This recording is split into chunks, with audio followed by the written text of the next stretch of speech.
how can you be providing value to your fans, followers, and ideal customers so that they come back for more? Why do people go to certain Facebook or Instagram pages or profiles again and again and again? Because there's something in it for them. And that something in it for them could simply be that you're having conversations that they care about.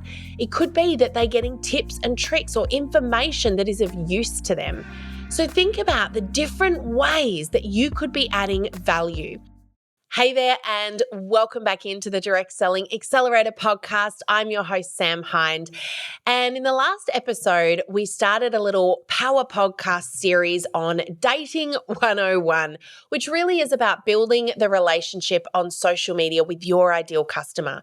Last week, we talked about where you should be dating. In other words, should you be using personal profiles, business pages, groups, TikTok, LinkedIn, Twitter, Lemonade, Snapchat? Where should you be? In this episode, we're going to be talking about how to date. So we're going to be talking about the content you use on your platform of choice. And I'm going to talk you through formulas and how to create your own recipe around this. So let's dive on into this Power Podcast episode, How to Date.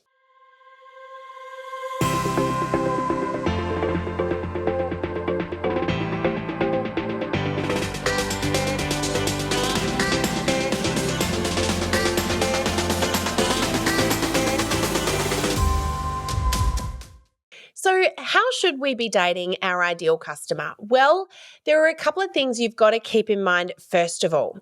The method that you should use, in other words, the recipe that you should use will be unique to you. The thing is that there are so many people out there and so many trainers out there that will say, hey, I've worked out how to do social media, do this and you'll be successful. The trouble is that if anyone ever tells you that, I can guarantee you right now, you won't be successful, and here's why. You may have some success from that, but the bottom line is that this person has given you their formula, their recipe, and their recipe is based on their skill set, their abilities, their tastes, their personality, and their ideal customer. So if someone stands up and says, this is how to do social media because this is what worked for me, then sure enough, it might have worked for them, but you need to find your voice. So there's a difference between a formula and a recipe. A formula is what you need to create a recipe, but the recipe itself can be specific to the individual. So let's think about baking a cake for just a little moment. If you were to bake a cake from scratch, you know that there is a formula that you need to make that cake work.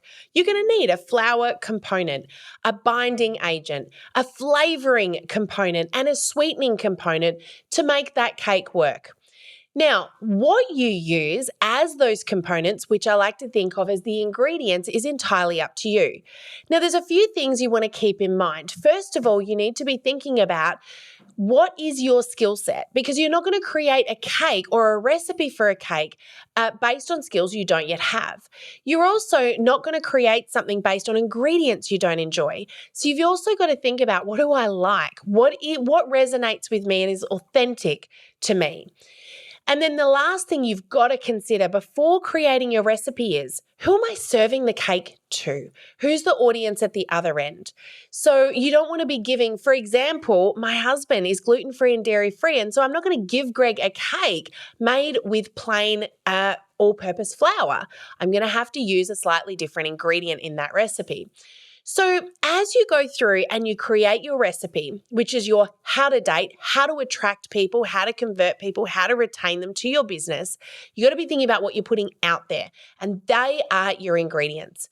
Now, the content you put out there, i.e. your ingredients, can be used in different quantities at different times using different methods. But this all comes from playing with your ingredients and working out what works for you and your audience. There is one key, however, I want to remind you of, which is very, very important when it comes to creating a recipe, and that's this. In order to get the recipe right, first of all, you've got to be willing to fail.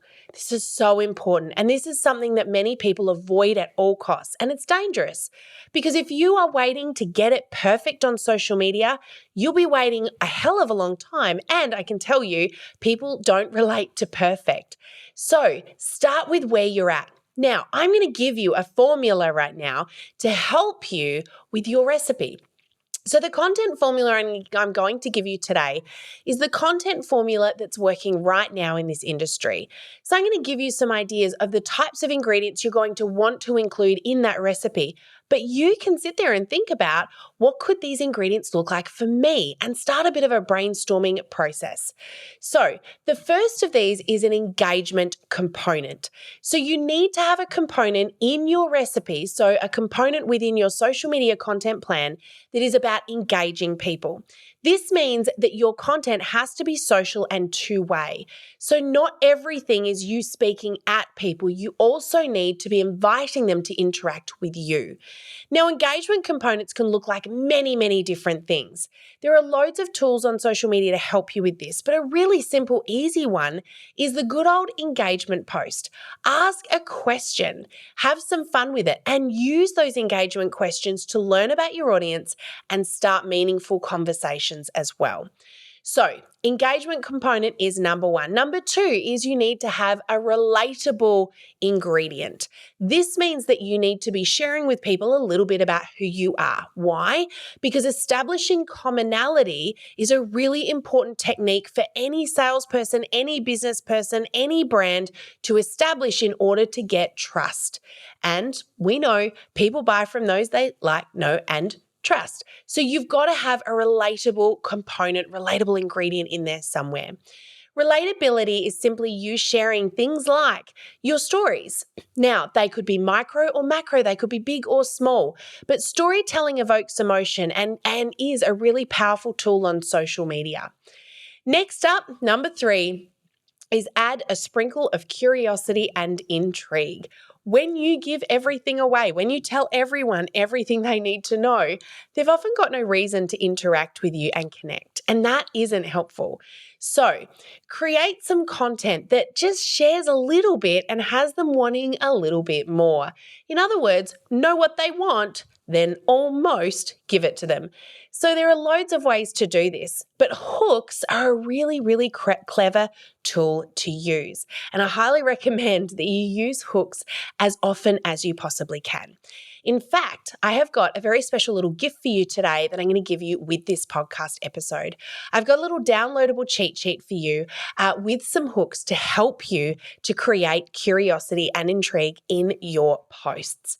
So you can download that, go to the show notes, download that, and use that to help you create that all-important curiosity and intrigue and have people wanting to know just a little bit more.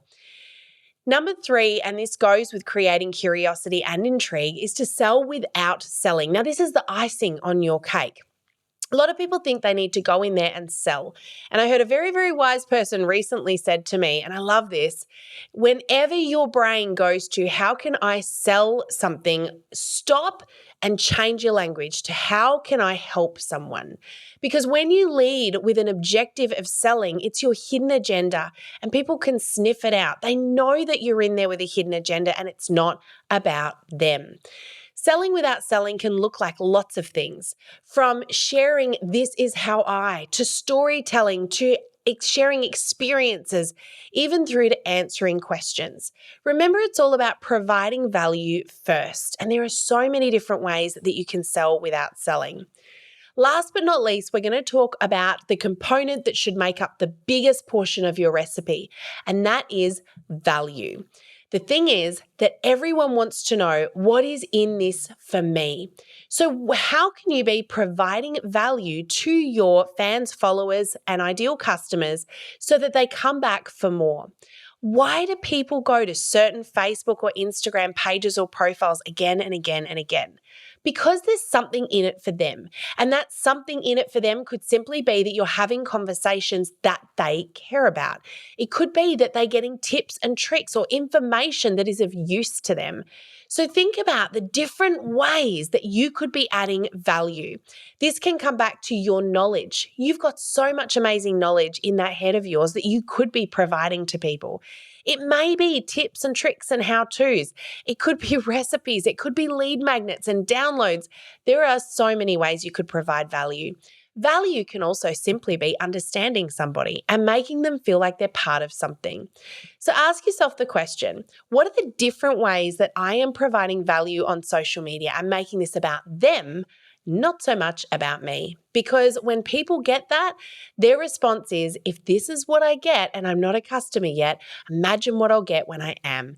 In other words, it helps build trust, and I'm going to repeat it again, people buy from those they like, know, and trust. And we know how important that is. So think about it this way.